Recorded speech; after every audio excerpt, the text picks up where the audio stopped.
سنبھل جا. آدمی غور کرے نا, جیسے میں آپ کو بتاؤں, آدمی کہتا ہے یار میں ٹھنڈا بہت زیادہ پی لیا, اس کی وجہ سے مجھے سردی ہو گئی, تو ریزن کی طرف جاتا ہے نا کہ سردی اس لیے ہوئی کہ میں نے ٹھنڈا پی لیا. ارے نادان, تو یہ سوچ رہا ہے, ذرا یہ بھی تو سوچ کوئی گناہ تو نہیں ہو گیا جس کی وجہ سے, کوئی لغزش تو نہیں ہو گئی. اس لیے کہ قرآن کہتا ہے کہ تمہیں جو مصیبت پہنچتی ہے بما کسبت ایدیکم, یہ تمہارے ہاتھوں کی کمائی ہے. ہم ہر چیز کے بارے میں غور کرتے ہیں, ٹھنڈی کی وجہ سے, موسم کی وجہ سے, اس کی وجہ سے, اس کی وجہ سے. اگر نصیحت حاصل نہیں کرتے تو بس اتنی نہیں کہ یہ مصیبت گناہ کی وجہ سے آئی, اس طرف توجہ نہیں جاتی.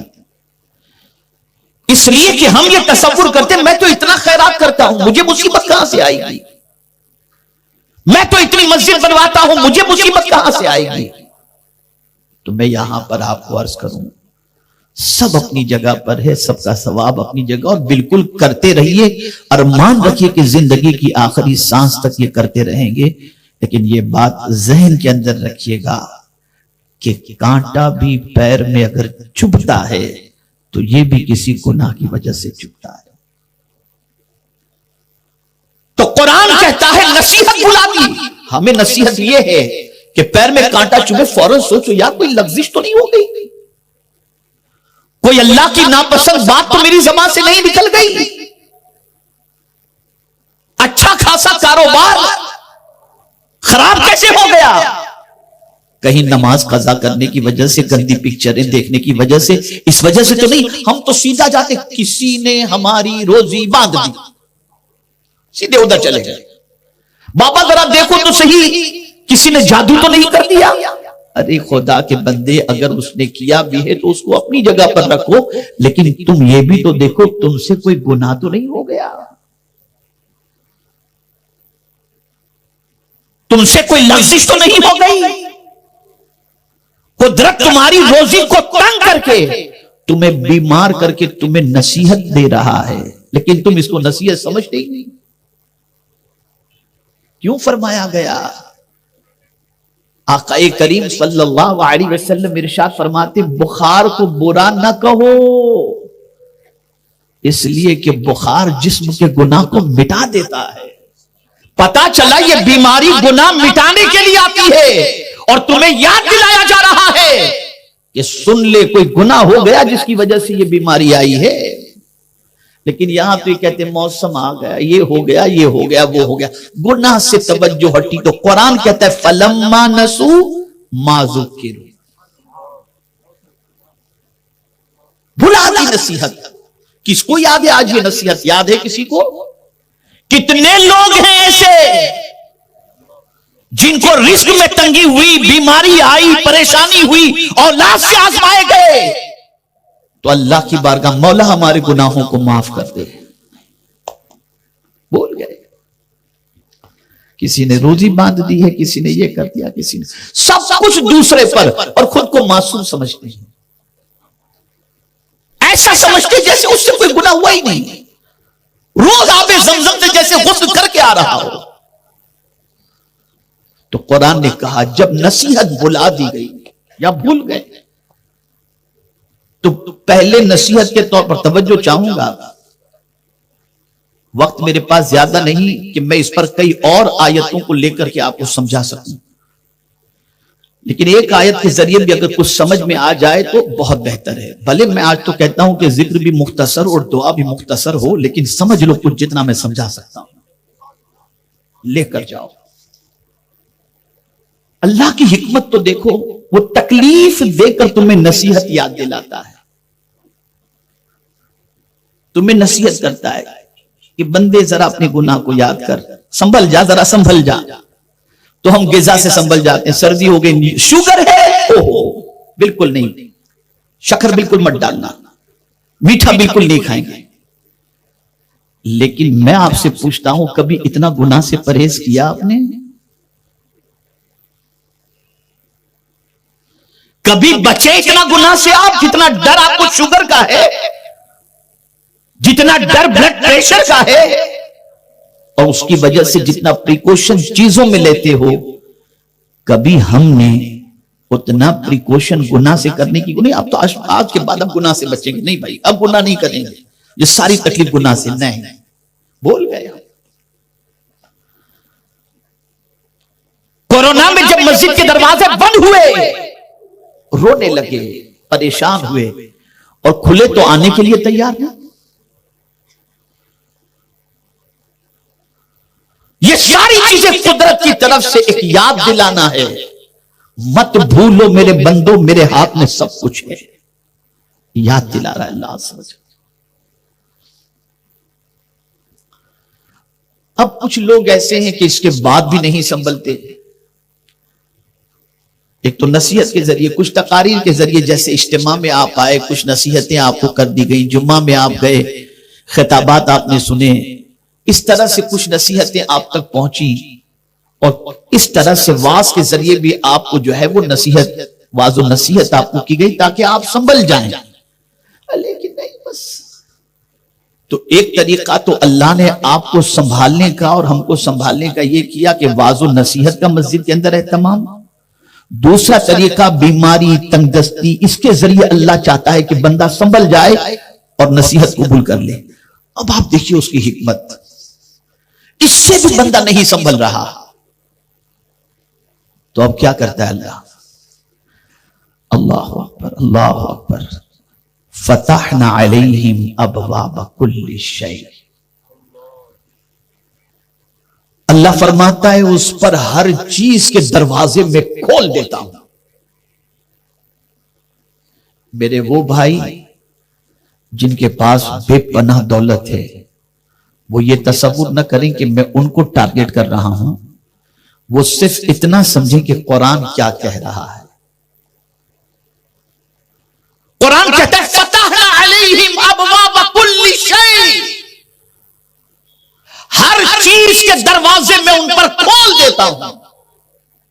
مال خوب آ رہا ہے، پیسہ خوب آ رہا ہے، نام خوب ہو رہا ہے.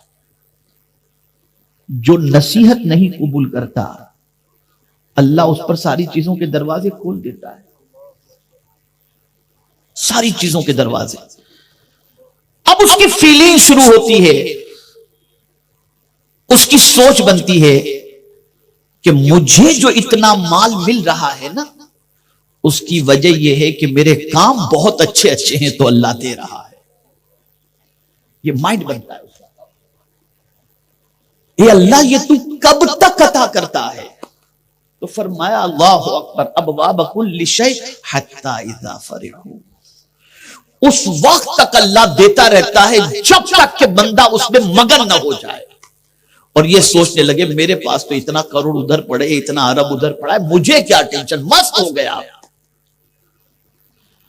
اور ان مستوں کی ایک علامت بتاؤں؟ ان مستوں کی علامت یہ ہے کہ دعا گڑ گڑا کر نہیں مانگتے، اور ان مستوں کی آنکھوں سے آنسو بھی نہیں نکلتے. جو یہاں تک مال میں ڈوبے ہوتے ہیں نا، جلدی سے آنسو نہیں نکلیں گے، ہوں گے وہ تو ہنستے ہو کہہ روئے وہی جس کے پاس کچھ نہ ہو. دل سخت ہو جاتا ہے. قرآن کہتا ہے حتی اذا فرحوا بما اوتوا. میں جب آج اوتو کے بارے میں غور کیا تو میری عقل دنگ رہ گئی. اللہ نے یہ نہیں فرمایا تو نے جو محنت سے کمایا ہے، یہ فرمایا میں نے جو تجھے عطا کیا ہے.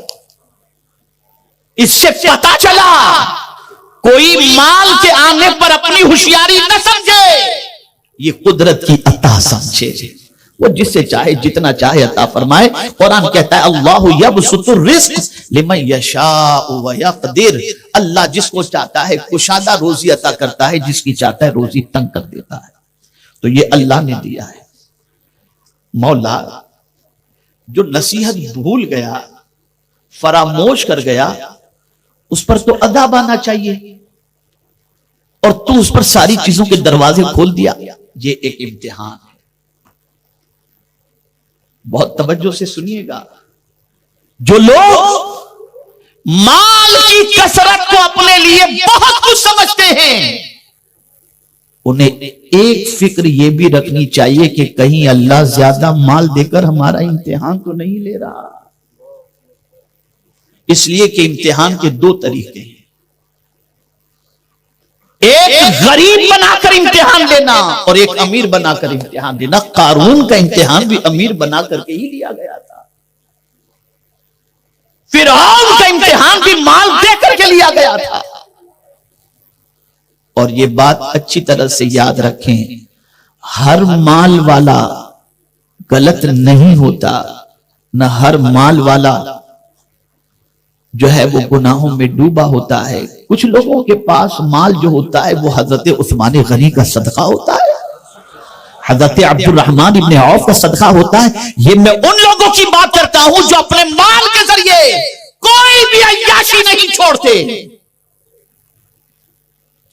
جو اللہ کے دیے ہوئے مال کو اللہ کی نافرمانی میں خرچ کرتے. اب توجہ چاہوں گا، دو قسم کے امتحان، بیماری اور غریبی کا امتحان اور مالداری کا امتحان. توجہ چاہوں گا، غریبی کا امتحان آسان ہے، مالداری کا امتحان بہت ٹف ہے، بہت مشکل ہے. حضرت امام احمد ابن حنبل رضی اللہ تعالیٰ عنہ نے 4 خلفاء کے دور دیکھے اور خلق قرآن کے مسئلے پر امام احمد ابن حنبل رضی اللہ تعالیٰ عنہ کو کوڑے مارے گئے، لیکن ہمیشہ جب بھی کوڑے پڑتے تھے مسکراتے تھے. 2 خلفاء کے دور میں کوڑے پڑے لیکن آپ ٹس سے مس نہ ہوئے، مسکراتے رہے. لیکن باقی 2 خلفاء کے دور میں کیا ہوا؟ انہوں نے سونے چاندی کا ڈھیر حضرت امام احمد ابن حنبل کے سامنے رکھ دیے. امام احمد ابن حنبل کی آنکھوں سے آنسو آ گئے. لوگوں نے کہا حضور کوڑے کھا کر نہیں روئے، اس میں تو مسکراتے تھے، مال دیکھ کر کے آپ رو رہے ہیں. کہا اس کے امتحان میں بڑے بڑے پھنس جاتے ہیں. یہ امتحان بہت سخت ہے، بڑے بڑے پھنس جاتے ہیں اور بڑے بڑوں کی پارسائی کا جنازہ نکل جاتا ہے. تو امام احمد ابن حنبل دعا کرنے لگے، اللہ مجھ سے یہ سخت امتحان تو نہ لے. تو پتہ چلا مالداری آئی، اس کے ذریعے بھی امتحان، غریبی اور بیماری کے ذریعے بھی امتحان. لیکن مالداری کے بعد اللہ نے فرمایا حتی اذا فرحوا بما اوتوا، اس وقت تک آدمی دولت میں مگن رہا جو میں نے اس کو عطا کیا. مست ہے بالکل اپنی دولت میں، ایک دم عیش موج کے اندر زندگی گزار رہا ہے اور سمجھتا ہے میرا کوئی کیا بگاڑے گا. اب قرآن کہتا ہے اخذناہم بغتہ.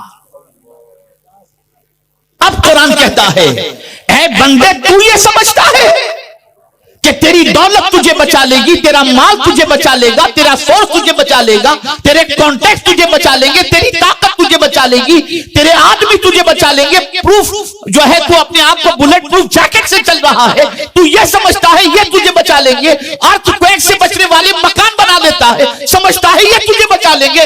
سن لے اخذناہم بغتہ، میں ان کو اچانک پکڑتا ہوں. اللہ فرماتے اچانک فَإِذَا هُمْ مُبْلِسُونَ، پھر وہ بے بس ہو جاتا ہے، مایوس ہو جاتا ہے، پھر کوئی سورس اسے کام نہیں آتا. اور تحسر اور یاس کے عالم میں حسرت بھری نگاہوں سے سب لٹتے، سب تباہ ہوتے، سب برباد ہوتے نگاہوں کے سامنے دیکھتا ہے اور اس اچانک پکڑ سے نہ بچ پاتا ہے اور نہ اپنی چیزوں کو بچا پاتا ہے.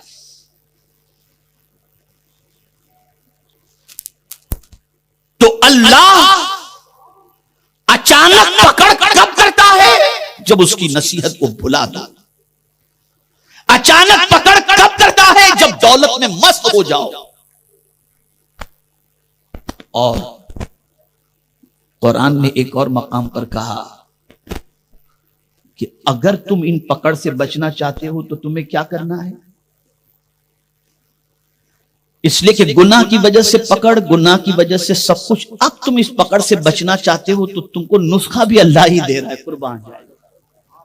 اس لیے کہ اس کی پکڑ سے وہی بچا سکتا ہے. ان بطش ربک لشدید، بے شک تیرے رب کی پکڑ بہت سخت ہے، اس کی پکڑ سے وہی بچا سکتا ہے تو خود ہی اپنے بندوں پر مہربان ہے، تو نسخہ عطا کرتا ہے وَأَنِيبُوا إِلَىٰ رَبِّكُمْ وَأَسْلِمُوا لَهُ مِن قَبْلِ أَن يَأْتِيَكُمُ الْعَذَابُ ثُمَّ لَا تُنصَرُونَ۔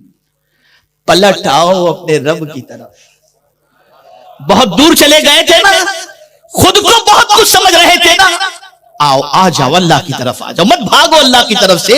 اور خدا کی قسم اللہ کے اس پیار پر قربان ہونے کو جی چاہتا ہے۔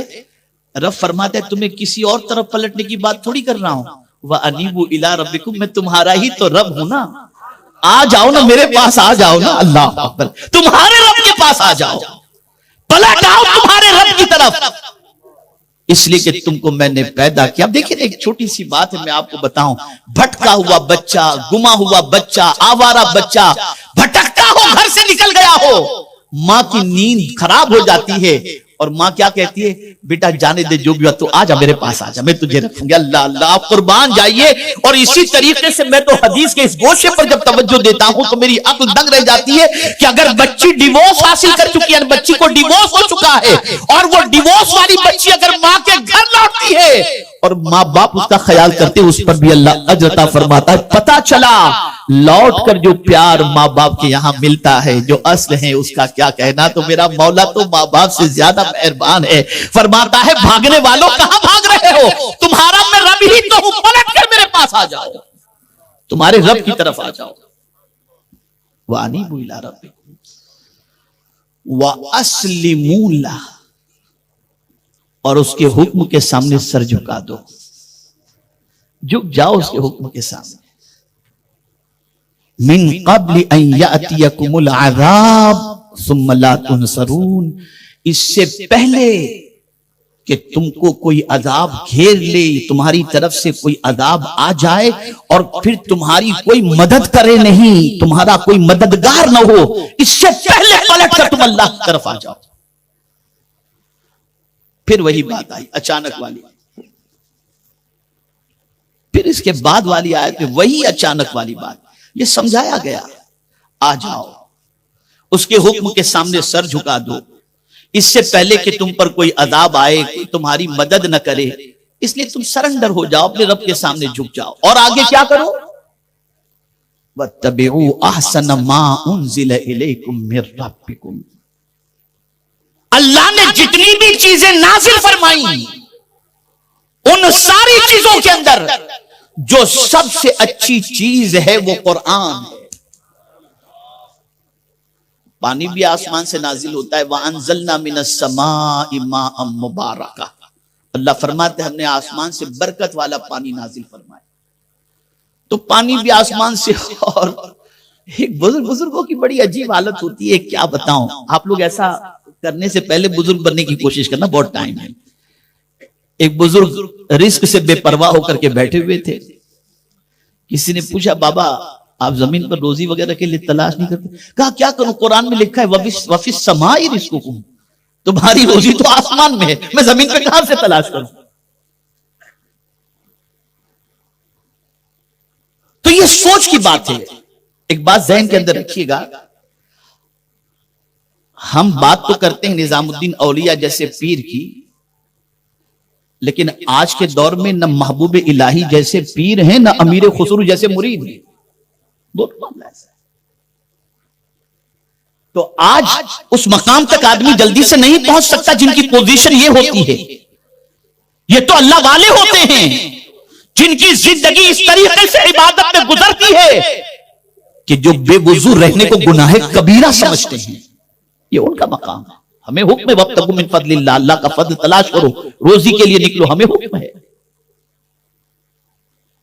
تو عرض یہ کر رہا تھا، قرآن کہتا ہے جو کچھ بھی اللہ کی طرف سے نازل ہوا نا، اس میں سب سے اچھی جو چیز ہے اس کی پیروی کرو، اور سب سے اچھی چیز اللہ کی طرف سے نازل ہونے والی میں قرآن مقدس ہے، تو قرآن کی پیروی کرو۔ تو کیا قرآن کی پیروی کرنے سے کچھ فائدہ ہوگا؟ جی صاحب، قرآن کی پیروی سے تمہیں سیدھا جنت کا راستہ ملے گا، اور جہاں تم نے قرآن کی پیروی کی عذاب ٹلا۔ ارے جب مرنے والے کو تم یہاں سے ایصال ثواب قرآن کا کرتے ہو تو قبر کا عذاب ٹل جاتا ہے، تو تم اگر اپنے وجود پر قرآن کے احکام کو نافذ کر لو گے تو تم جہاں سے گزرو گے وہاں سے اللہ عذاب کو اٹھا لے گا۔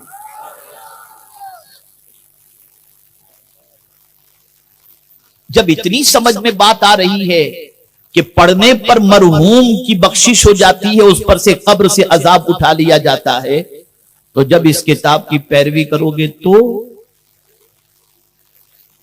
اسی لیے امام بخاری علیہ الرحمت والرضوان نے صحابہ کے حوالے سے فرمایا کہ وہ لوگ قرآن پر ڈٹ کر عمل کرنے والے تھے،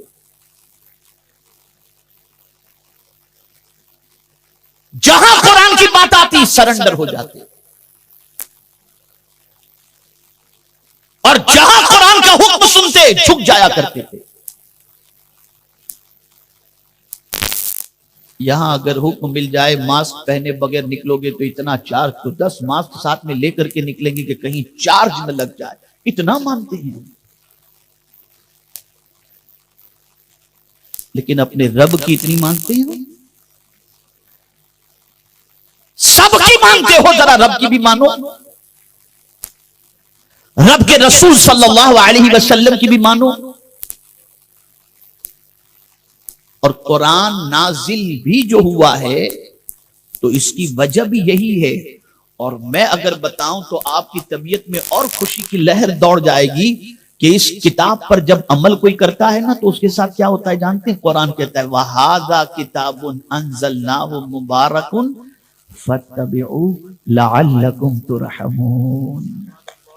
اس کتاب کی جو پیروی کرتا ہے وہ اللہ سے رحم و کرم کی بھیک مانگے یا نہ مانگے، اللہ اس پر اپنی رحمتوں کو نچھاور کر دیا کرتا ہے۔ یہ اس کتاب کی شان ہے، اس کتاب کی شان۔ سب کے قانون کو فالو کر رہے ہو، قدرت کے قانون کو کب کرو گے؟ اور شرم نہیں آتی یہ کہتے ہوئے مسلمان ہو کر اللہ کی کتاب کو آخری کتاب مانتے ہوئے بھی اور سچی کتاب مانتے ہوئے بھی مولانا آج کے دور میں قرآن پر عمل نہیں ہو سکتا، معاذ اللہ من ذالک۔ یہ کہتے ہوئے شرم نہیں آتی کہ بڑی مشکل سے مولانا 5 وقت کی پڑھ لیتے ہیں، بس اتنا ہی کافی ہے، باقی جھنجٹ ماری معاذ اللہ لوگ کہتے ہیں، باقی جھنجٹ ماری میں کون پڑھے، معاذ اللہ یہ کہتے ہوئے نظر آتے ہیں۔ یہ مت کرو حرام ہے، نہیں سنیں گے۔ تو اب سن لیجئے قرآن نے کیا کہا۔ پہلے تو مایوسی کی بات کی، اچانک پکڑ کی بات کی، پھر واپس پکڑ کی بات، فرمایا پلٹ آؤ اپنے رب کی طرف، جھک جاؤ اس کے حکم کے سامنے، اس سے پہلے کہ تمہارے رب کی طرف سے عذاب آئے اور تمہاری کوئی مدد نہ کرے۔ اور پھر فرمایا اللہ کی طرف سے نازل ہونے والی چیزوں میں جو سب سے بہتر چیز ہے اس کی پیروی کرو، اور نہیں کرو گے تو من قبل ان یاتیکم العذاب بغتۃ وانتم لا تشعرون، اس سے پہلے کہ تم پر اچانک اللہ کا عذاب آئے اور تمہیں خبر بھی نہ ہو، اس سے پہلے اللہ کی کتاب کی پیروی شروع کر۔ پتہ چلا کہ جب اللہ کی کتاب کی پیروی اس کتاب کے ماننے والے نہیں کرتے تب اللہ کا عذاب اچانک آتا ہے۔